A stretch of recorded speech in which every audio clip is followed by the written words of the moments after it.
Танымал жазушы Шархан Қазығұлдың «Оңашадағы онлайн ойлар» атты кітабы жарық көрді.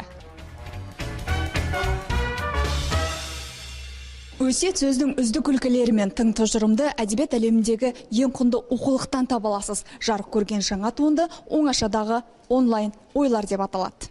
Бұл кітаптың атауына қарап интернет иірімдеріне арбалған жанның туындысы дерсіз, бірақ олай емес. Себебі кітап авторы ақыл сұрайтын жастан асқан, бірақ заманның көшінен қалған емес. Оңашада жазған ойларын әлеуметтік желілерде бөліседі. Онлайн оқырмандарына жүректен шыққан жазбаларын жеткізеді. Мақсаты лайк жинау емес, қазақтың бауырмалдығын нығайту, ынтымағын арттыру.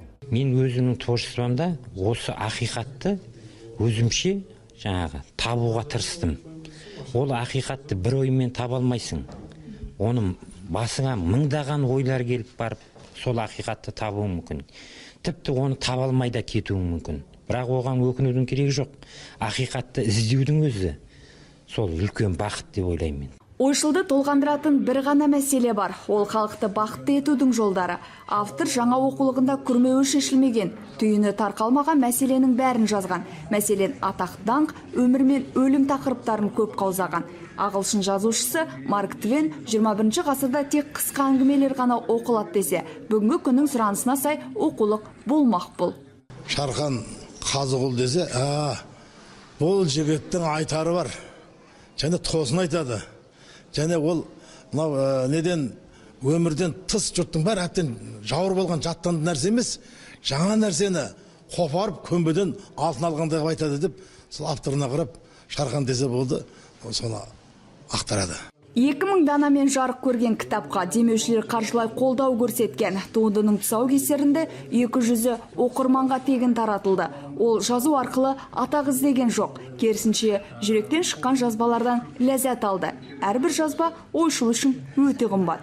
Бірақ менің солардың ішіндегі ең қысқа ойым, мұнауда соны айтайын.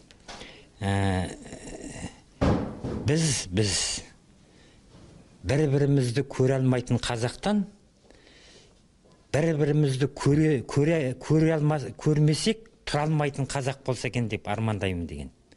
Өйткені енді түсінікті ғой енді.